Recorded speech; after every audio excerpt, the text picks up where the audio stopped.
Mr. Kanaya Kumar. Hello. Jai Shri Ram. And as a representative of youth of Mangalore, I have a small request. Because Independence Day is approaching, I want you to at least say once Jai Hind. If you please can say Jai Hind once, it will be a pride to Mangalore. देखिए, एक तो आपने जय श्री राम कहा है, लेकिन हमारे यहाँ लोग सीताराम बोलते हैं। हाँ।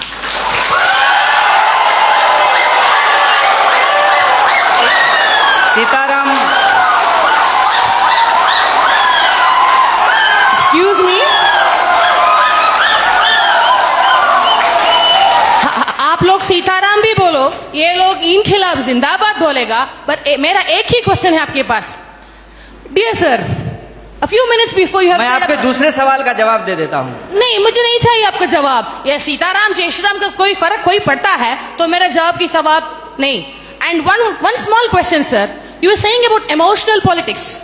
Regarding people thinking emotionally you are strong, so emotionally masses control. Yes, sir, we are emotional people and we think the reality and emotion for us, we have one mother, we have one father, and what we believe is one, and we need a single, as a representative of a student, being from student background, I say, no leftist, no rightist, no ABVP, or no all so-called parties or polities.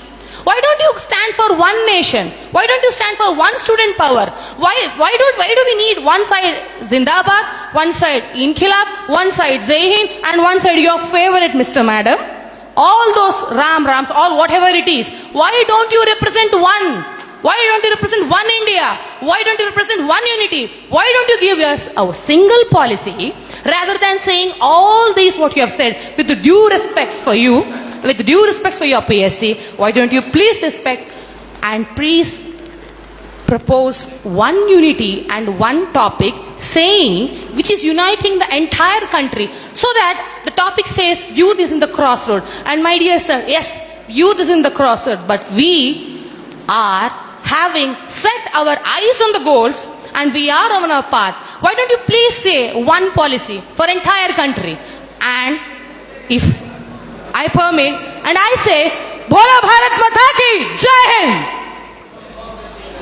आपका जो सवाल है कि आप एक का समर्थन क्यों नहीं करते हैं, देखिए बात यह है कि मेरी पैदाइश ही दो लोगों के मिलने से हुई है। मेरे माँ बाप की शादी नहीं होती तो हम पैदा नहीं होते। मेरे माँ और बाप दो लोगों की शादी हुई और ऑब्वियसली शादी होने के बाद जो वो किए होंगे उसके चलते हम पैदा हुए हैं, तो उसमें दो लोग मिले हैं। रही बात कि वन नेशन का क्यों नहीं सपोर्ट करते हैं, तो नेशन तो वन ही है, भारत एक है, इसमें कोई डाउट नहीं है। लेकिन इस एक भारत को रिप्रेजेंट करने वाला जो एक संविधान है उसमें 300 से ज्यादा आर्टिकल हैं, मोर देन 300 आर्टिकल्स हैं उस एक कॉन्स्टिट्यूशन में। और जो आप कह रहे हैं कि वन नेशन, उस वन नेशन को रिप्रेजेंट करने के लिए जो एक पार्लियामेंट है उसमें भी दो सदन हैं, लोकसभा और राज्यसभा, और उसमें से जो चुन करके लोग जाते हैं उसमें भी कोई एक लोग नहीं जाते हैं, उसमें 545 मेंबर्स जाकर के पहुंचते हैं। तो हमारा जो वननेस है वो वननेस एक्चुअली डाइवर्सिटी को रिप्रेजेंट करता है, उसमें डाइवर्सिटी है। और आपने जो सवाल पूछा जय श्री राम, जय श्री राम आप बोलिए, ये आपकी आज़ादी है, आप जय श्री राम बोलिए, जय हनुमान बोलिए, आपको जो बोलना है बोलिए, क्योंकि इस बात को बोलने की इजाज़त हमको हमारा संविधान देता है। इसीलिए मैं आपसे ये आग्रह करूंगा कि आप कभी कभी उस संविधान की भी जय बोलिए जो आपको बोलने की आज़ादी देता है। और रही बात मेरी, तो मैं आपको बता दूं, मेरा तो जन्म ही मिथिला में हुआ है। मेरा जो घर है वो घर जिस डिस्ट्रिक्ट से मैं आता हूं उसका नाम बेगूसराय है और वो मिथिला में होता है। अगर आप मेरे यहाँ आएंगे तो आपको बड़ी आश्चर्य लगेगी। हमारे गांव में हर साल ये जो अगहन का महीना होता है हिंदी का, उसमें अयोध्या से बारात आती है और लड़के आते हैं बाराती बन करके, और राम लक्ष्मण आते हैं बर बन करके। और हमारे गांव में राम जानकी मंदिर है जहां पे हर साल राम विवाह होता है। और मैं मजेदार बात आपको बताता हूं, मिथिला के जो लोग होते हैं वो राम जी को गाली देते हैं। पता है क्यों? क्योंकि मिथिला राम जी का ससुराल है और इस लिहाज से वो राम जी का को मजाक करते हैं। हमारी संस्कृति में जब शादी ब्याह होता है तो जो बारात आती है तो बारातियों को सारातियों के द्वारा गालियां सुनाई जाती है, उनको गालियां दिया जाता है। जब आप हमारे यहाँ आएंगे तो आपको बड़ा आश्चर्य लगेगा कि राम जो भगवान हैं उनको स्वागत में लोग गालियां दे रहे हैं। ये हमारा ट्रेडिशन है। और हम जिस संस्कृति जिस कल्चर में पले बढ़े हैं वहां कभी भी किसी भी भगवान को अकेले नहीं याद किया जाता है। आपने कहा ना वननेस, उनको अकेले नहीं याद किया जाता है। हमेशा राम को सीता के साथ और राधा को कृष्ण के साथ याद किया जाता है। ये हमारी परंपरा रही है। ये बड़ी आश्चर्य की बात है कि आप यूथ हैं और जो है मैं तो पीएचडी कर लिया और मैं उम्मीद करता हूं कि आप भी पीएचडी कर पाएं। अगर आप पीएचडी करें तो मेरा आपसे ये आग्रह होगा कि आप इस देश में जितने रामायण लिखे गए हैं कम से कम उन रामायणों पे ही आप पीएचडी कर लीजिए। और मैं आपको बताता हूं कि हिंदुस्तान में कम से कम 300 से ज्यादा रामायण लिखे गए हैं, मोर देन 300। और मैं एक बार हिमाचल गया था। हिमाचल में त्रिलोकनाथ की मंदिर है। मैं आपको कहता हूं इस देश को घूमिए। यह देश इतना शानदार है कि आप इसकी कल्पना नहीं कर सकते हैं। और आपको कई बार अपने आप को छोटा और तुच्छ महसूस होगा कि हम कितना तुच्छ हैं इस देश के सामने।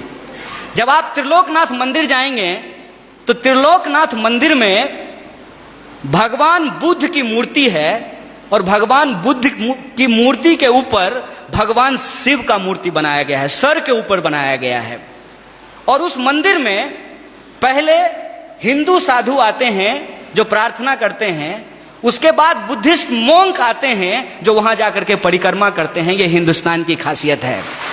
यह हिंदुस्तान की खासियत है कि वहां जो लाहौल, मैं उस जिले की बात कर रहा हूं और मैं फैक्चुअली अगर गलत होऊंगा तो आप मुझे करेक्ट कीजिएगा। लाहौल जिले में जहां यह मंदिर है वहां की जो भाषा है लाहौली, वहां का जो रामायण है जो लाहौली भाषा में लिखी गई है, उस रामायण में सीता का अपहरण रावण नहीं करते हैं, बल्कि रावण सीता के पिताजी हैं। उस रामायण के हिसाब से सीता एक्चुअली रावण की बेटी है लाहौली रामायण के हिसाब से। और राम ने प्रेम विवाह करके सीता से शादी कर ली, इसलिए रावण और राम का युद्ध होता है। ये हिंदुस्तान की खासियत है। देखिए, आई डोंट नो कि आपको किसने और क्यों दिमाग में इन चीजों को डाला है, लेकिन मैं आपको कहता हूं कि इस देश में जो लोग पैदा हुए हैं उनके लिए इससे ज्यादा गौरव की बात नहीं हो सकती है। अगर आप हिमाचल जाएंगे तो आपको महसूस होगा कि आप स्विट्जरलैंड में हैं, और अगर आप मैंगलोर और गोवा के बीच पे सोएंगे तो आपको लगेगा जैसे मियामी के बीच पे लेटे हुए हैं। अगर आप इस देश के मैदानों में घूमेंगे तो आपको लगेगा कि ये अमेरिका के उस ग्रीन मैदान से भी ज्यादा बड़ा मैदान है। अगर आप दक्षिण के पठारों में घूमेंगे तो इसकी अपनी एक खास बात है। अगर आप छोटा नागपुर के पठारों में घूमेंगे तो वह खनिज संसाधनों से भरा हुआ है। मैं आपसे यही कहना चाहता हूं, आपका देश आपका है, जैसे आपकी मां आपकी है। और आप अपनी मां से यदि प्यार करते हैं तो यह आपका निजी मामला है। लेकिन जब आप रोड पे चल रहे हो, कोई आए, कोई भी रंग का झंडा लेकर के और कोई भी नारा लगा करके, चाहे वो इनकलाब जिंदाबाद बोले या जय श्री राम बोले, वो नारा लगा करके, वो झंडा दिखा करके आपसे कहे कि तुम अपनी मां से प्यार करते हो, जरा करके दिखाओ, तो आपका क्या जवाब होगा? यह देश हमारा है, इस देश से हम प्यार करते हैं। और हमारे लिए इस बात को याद कीजिएगा,